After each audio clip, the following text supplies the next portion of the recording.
A man once chose to choke to death on a public toilet sponge rather than go back to his life.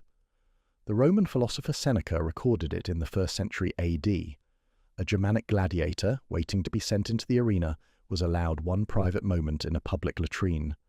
There, he grabbed the sponge on a stick used to clean human waste from the body and shoved it down his own throat until he died.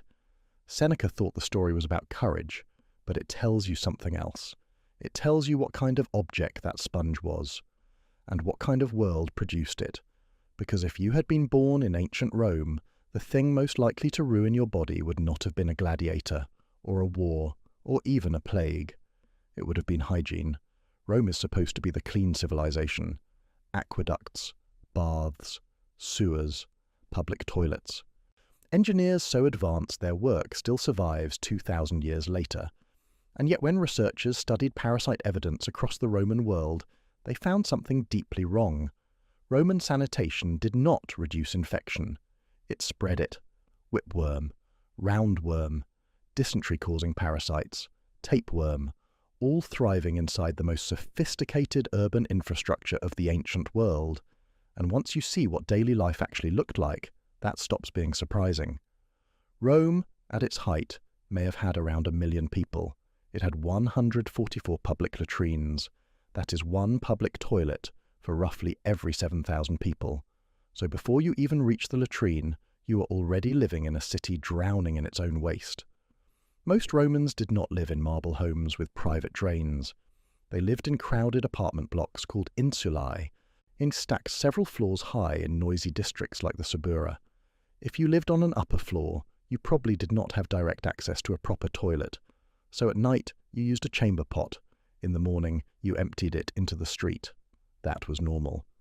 Over time, the waste built up so heavily in some areas that stepping stones were needed to cross the road. In fact, the street level of Rome physically rose over generations because new layers of rubble and filth were simply built over the old ones. The ground beneath your sandals was not really ground anymore. It was compressed history, human and animal waste, rot, refuse, mud, ash, time. And then, when you finally reached the public latrine, things got worse. The Roman public toilet, the forica, was not private. It was a long bench with holes cut into it. Seat after seat beside seat. No dividers, no stall doors, no privacy. You sat shoulder to shoulder with strangers over a running channel of waste. The room was dim, the ceilings were low, the air stank. Ancient evidence and modern archaeologists alike describe these places as filthy, badly lit, and dangerous. People missed the holes. The seats and floors were soiled. Beneath the bench, the drains could send up methane and hydrogen sulfide. In some cases, the gas could ignite. That means, yes, Roman toilets could literally burst into flame. Not a huge cinematic fireball, but a sudden flash from below, enough to terrify anyone sitting there. And there were things living in those drains. Rats, snakes, spiders. Not symbols, not exaggerations. Actual animals coming up from below. Now add the object waiting in the gutter at your feet. A wooden stick with a sea sponge attached to the end, the tersorium. What many historians believe was probably shared between users, rinsed in the shallow water channel beneath the seats. Some details are debated, but the basic reality is not. Nothing about this was sterile. Nothing about this was safe. And if intestinal parasites were already common, and they were, then every wet shared surface in that room was part of the problem. Then you leave the latrine, and you go eat. This is where Rome's hygiene becomes something worse than filth. It becomes a biological loop, because one of the most common Roman food items was garum, a fermented fish sauce poured over everything. It was traded across the empire, stored in jars and eaten constantly. It was also, according to parasite research, a likely delivery system for fish tapeworm. Fish tapeworm can grow to extraordinary lengths inside the human body, well over 20 feet. It coils through the intestine, absorbing nutrients from food before your body fully gets them. It can leave you tired, undernourished, hollowed out slowly from the inside. And the worst part is that you might not even know it was there. That is what makes Roman hygiene such a perfect survival history nightmare. The thing hurting you is often invisible. You're not necessarily collapsing in one dramatic moment. You're just never quite well, never quite strong. Your stomach hurts. Your energy is low. Your digestion is unreliable. Food doesn't seem to help enough. You blame the air, the gods, weakness, fate. But the real enemy is inside you, and outside you, and under you. And in the thing you just touched.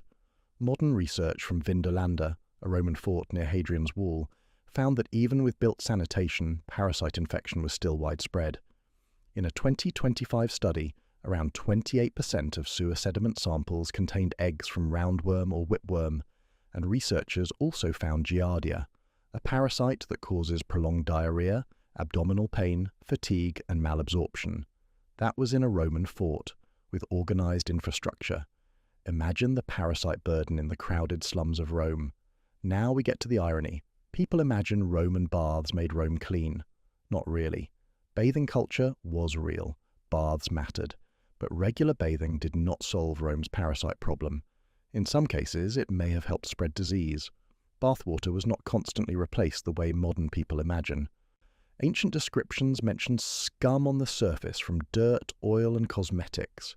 Sick people used the baths too, and Romans had no germ theory, no concept of microscopic infection, no real understanding of contamination, no way to connect their environment to the invisible things destroying their bodies.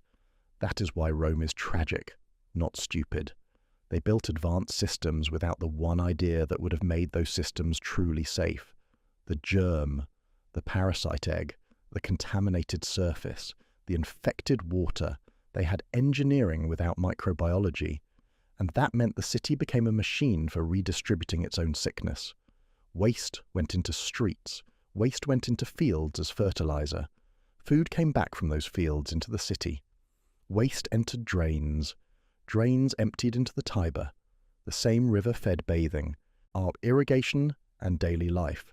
Rome did not remove contamination. It moved it around. So would you survive the hygiene of ancient Rome's public toilets? Almost certainly not well. Not because one toilet visit would kill you on the spot, but because the toilets were only one part of a larger system, a city where waste was everywhere, parasites were common, food carried infection, and the people living inside it had no idea what was actually happening to them. You would not lose to one dramatic event. You would lose slowly, through your gut, through your skin, through your food, through your water, through the ordinary routines of a civilization that looked advanced, sounded advanced, and for all its brilliance was still living in total darkness about the smallest things killing it. That is what made Roman hygiene so dangerous. And that is why the people who sat in those dark latrines listening to the hiss of gas beneath the stone were right to be afraid. They just never knew what exactly they were afraid of.